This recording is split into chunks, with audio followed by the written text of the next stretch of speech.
12.5 years ago. Grayson and Jameson Hawthorne knew the rules. You couldn't get around rules if you didn't know them. On Christmas morning, you may not step foot outside your rooms before the clock strikes 7. Beneath his blanket, Jameson lifted a military-grade walkie-talkie to his mouth. "You set the clocks forward?" He was 7 to his brother's 8, both plenty old enough to spot a loophole. That was the trick. The challenge. The game. "I did," Grayson confirmed. Jameson paused. "What if the old man set them back after we went to bed? Then we'll have to go to Plan B." Hawthorne's always had a Plan B, but this time it proved unnecessary. Hawthorne House had 5 grandfather clocks, and they all struck 7 at the exact same time, 6:25. Success. Jameson flung down his walkie-talkie, threw back the covers, and took off, out the door, down the hall, 2 lefts, a right, across the landing to the grand staircase. Jameson flew. But Grayson was a year older, a year taller, and he'd already made it from his wing halfway down the stairs. Taking the steps 2 at a time, Jameson made it 70% of the way down, then launched himself over the banister. He hurtled toward the ground floor and landed on top of Grayson. They both went down, a mess of limbs and Christmas morning madness, then scrambled to their feet and raced neck and neck, arriving at the great room doors at the exact same time, only to find their 5-year-old brother had beaten them there. Xander was curled up on the floor like a puppy. Yawning, he opened his eyes and blinked up at them. "Is it Christmas?" "What are you doing, Zan?" Grayson frowned. "Did you sleep down here? The rules say—" "Can't step a foot," Xander replied, sitting up. "I didn't. I rolled." At his brother's unblinking stares, Xander demonstrated. "You log-rolled all the way from your bedroom?" Jameson was impressed. "No stepping." Xander grinned. "I win." "Kids got us there." 14-year-old Nash sauntered over to join them and hoisted Xander up on his shoulders. "Ready?" The 15-foot-tall doors to the great room were closed only once a year, from midnight on Christmas Eve until the boys descended on Christmas morning. Staring at the gold rings on the door, Jameson imagined the marvels that lay on the other side. Christmas at Hawthorne House was magic. "You get that door, Nash," Grayson ordered. "Jamie, help me with this one."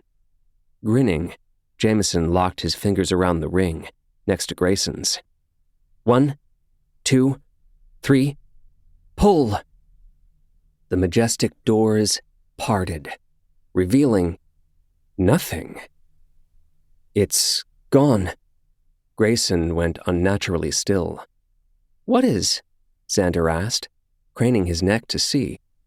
"Christmas," Jameson whispered. "No stockings. No presents. No marvels or surprises. Even the decorations were gone, all except the tree, and even that had been stripped of ornaments." Grayson swallowed. Maybe the old man didn't want us to break the rules this time. That was the thing about games. Sometimes you lost. "No Christmas?" Xander's voice quivered. "But I rolled." Nash set Xander down. "I'll fix this," he swore in a low tone. "I promise." "No." Jameson shook his head, his chest and eyes burning. "We're missing something." He forced himself to take in every detail of the room. "There," he said, pointing to a spot near the top of the tree where a single ornament hung, hidden among the branches. That wasn't a coincidence. There were no coincidences in Hawthorne House. Nash crossed the room and snagged the ornament, and held it out. A sphere made of clear plastic dangled from a red ribbon. The plastic had a visible seam, There was something inside. Grayson took the ornament and, with the precision of a neurosurgeon, broke it open. A single white puzzle piece fell out. Jameson pounced.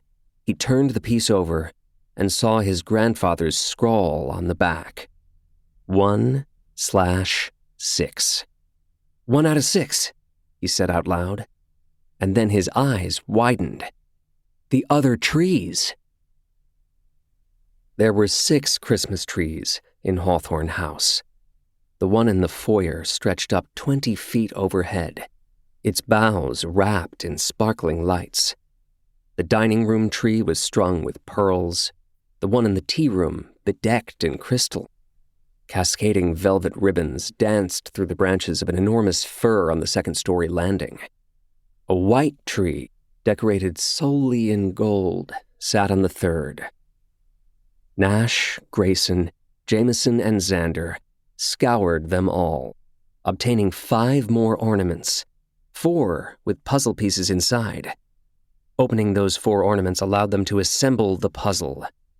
A square. A blank square. Jameson and Grayson reached for the final ornament at the same time. "I'm the one who found the first clue," Jameson insisted fiercely. "I knew there was a game." After a long moment, Grayson let go. Jameson had the ornament open in a flash. Inside, he found a small metal key on a little flashlight keychain. "Try the light on the puzzle, Jamie." Even Nash couldn't resist the lure of this game.